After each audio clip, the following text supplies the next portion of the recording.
वाले से हबीब साहब आप कह रहे थे कि मोदी की तकरीर बहुत बैलेंस जी, बड़ी बैलेंस थी और उनका मौक़िफ़ भी बड़ा बैलेंस था। वो ऐसा मौक़िफ़ है जो तीसरी दुनिया को सपोर्ट करता है और हमारे आर्गुमेंट को, यानी मजमूई तौर पर जो पाकिस्तान की ज़रूरियत है उन्हें भी पूरा करता है। मेरा ख्याल है कि इस पर्टिकुलर इशू पे, माहौलियात के इशू पे, अगर पाकिस्तान और इंडिया मिलकर कोई स्ट्रेटजी बनाए तो वो ज्यादा उसकी कामयाबी के इम्कानात भी हैं और दूसरी दुनिया उसको ज्यादा संजीदगी से लेगी भी। अच्छा, मोदी और नवाज खुफिया मुलाकात के हवाले से बात कर लेते हैं। हारून साहब, आपको क्या लगता है, तरदीद की जा रही है कि मुलाकात नहीं हुई है, क्या इस तरदीद को मान लेना चाहिए? तरदीद किसने की है? तर्जुमान वज़ीर आज़म की जानिब से परवेज रशीद ने। नहीं, उस तरदीद की कोई हैसियत नहीं है ना। वो तो तरदीद करते रहे 3-4 बरस तक, 5 बरस तक कहते रहे हमने मुशर्रफ से कोई मुआहदा नहीं। उनका रिकॉर्ड खराब है और वो बाद में पता चल गया तो उस पर खामोशी इख्तियार कर ली।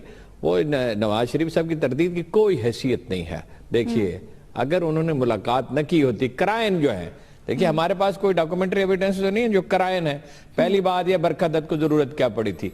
एक मोतबर अखबार नवीस गलती कर सकता है, लेकिन इस तरह की खबर जो होती है जो उसने 1 साल के बाद दी है, उसमें इतना बड़ा ब्लंडर आसानी से नहीं कर सकता। मैंने उसकी बॉडी लैंग्वेज देखी है, उसको टीवी पे गुफ्तगू करते हुए देखा। सज्जन जिंदल ने तरदीद नहीं की, अभी तक तरदीद नहीं की। कर दी है हारून साहब, कर दी है। सज्जन जिंदाल की हो गई, वेबसाइट पे खबर हो गई। अच्छा चलिए, सुबह 3 बजे वेबसाइट पे ये खबर होगी और शाम को 8 बजे प्रोग्राम किया। पहला दुनिया टीवी पे प्रोग्राम, पहला मैंने तो दुनिया टीवी पे ही देखा था, कामरान शाहिद का। उस वक्त तक वजारत खारजा ने तरदीद नहीं की थी। पाकिस्तान की वजारत है उसी सुबह वजीर आज़म ने, जाहिर है अगर वो उसमें ना होते, मखवसे में ना होते, तो परवेज रशीद की बजाय वो वजारत खारजा से कहते। करायन ये कहते हैं, मैंने बहुत से लोगों से पूछा है, करायन ये कहते हैं और उनकी फेस एक्सप्रेशन देखें पेरिस में, उसका मोदी का और नवाज शरीफ का बॉडी लैंग्वेज देखें, फिर इंडिया के साथ उनका ट्रैक रिकॉर्ड देखें। आई के गुजराल से उनका राब्ता रहता था, उससे रहना चाहिए, लेकिन वो मैं आप तफसील का वक्त नहीं, मैं आपको बताऊं कि इसमें उनका सारा रवैया मशकूक है नवाज शरीफ साहब का। मुजफ्फराबाद में खड़े होकर उन्होंने कहा कि इंडियन आर्मी ने इतना जुल्म नहीं किया, इंडिया ने इतना जुल्म नहीं कश्मीर पे जितना पाकिस्तानी फौज ने किया है। इससे पहले बहुत सी मिसालें, मैं 10 मिसालें दे सकता हूं अगर आपको वक्त होता।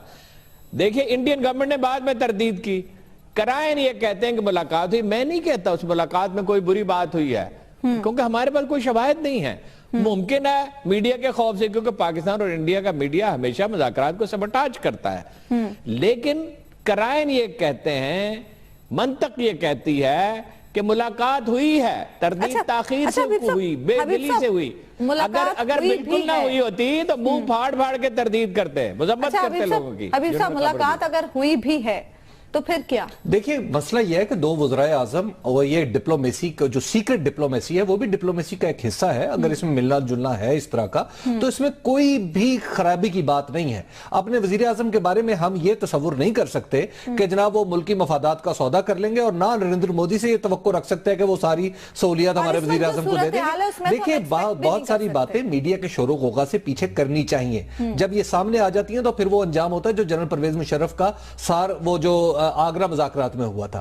बात यह है कि बहुत सारी बातें मीडिया पर नहीं आती और ये ऐसी मुलाकातों का मकसद ये होता है कि वक्त अगर जरूरत पड़े तो उसको डिनाई कर दिया जाए, क्योंकि ये रिकॉर्ड का हिस्सा नहीं होती। और देखिए, फिर दूसरी बात है कि इस वक्त तीनों फरीक जो है, हुकूमत पाकिस्तान, वजारत खारजा कह चुकी है कि मुलाकात नहीं हुई, अगरचे नर्म अल्फाज में कहा। उसके बाद विजय जिंदाल, जिनके बारे में कहा गया कि इन्होंने मुलाकात अरेंज करवाई, वो भी खत्म हो गई। अच्छा, जिंदल ने आज दोपहर तक जिंदल ने तरदीद नहीं की थी। इंडिया ने वो तरदीद, इंडिया ने कहा कि रमेश उसको क्या पड़ी थी? ठीक है, तरदीद तो हो गई। चले, आप खुद कह रहे हैं, आप खुद ही फरमा रहे हैं कि जरूरत पड़े तो तरदीद कर देनी चाहिए। हम ये कह ही नहीं रहे नवाज शरीफ ने कोई पाकिस्तान के खिलाफ साजिश की। वैसे बाई द वे इस पोजीशन में नहीं है। आपका बेसिक आर्गुमेंट वैसे फाल्टी है कि मुल्क के मफाद के खिलाफ नहीं जा सकता। 100 दफा मुल्क के हमारे वजीर आज़म है, मुंतखब वजीर आज़म है। मैं तो अपने वजीर आज़म के बारे में नहीं सोच सकता। होते रहे, बहुत से वज़राए आज़म, बहुत से हुक्मरानों ने अपने मुल्क बर्बाद किए हैं, यू नो इट। बात यह है कि ये 2500 साल पहले फैसला हो गया था। उससे भी पहले कन्फ्यूशियस का जमाना कौन सा है और कब अफलातून ने ये लिखा था?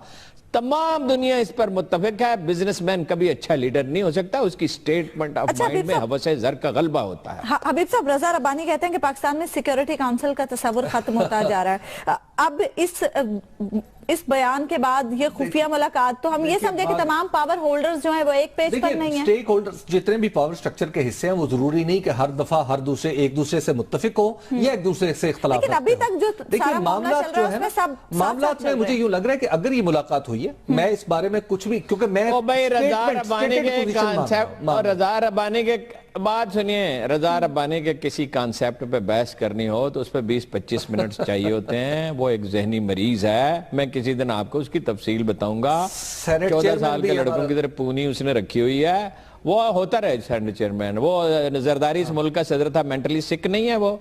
और अल्ताफ हुसैन साहब बाइपोलर के मरीज नहीं है। ये क्या है, सेनेट के चेयरमैन है। सेनेट के चेयरमैन तो मुकद्दस हो गया। इस मुल्क का गुलाम मोहम्मद इस मुल्क का सदर था, वो पागल नहीं था। ये क्या दलील है यार? बहरहाल जी सेनेट के चेयरमैन है, वो ठीक होगा, शायद ऐसा यार हो, होता है चेयरमैन। हम क्या करें यार? सेनेट के चेयरमैन कितनी दफा आपको बताया कि हिटलर जर्मनी का इलेक्टेड हुक्मरान था। दुनिया में बहुत से इलेक्टेड लोग आमक होते हैं यार। वो वजीर दाखिला था, एक रहमान मलिक होता था जिनको कोई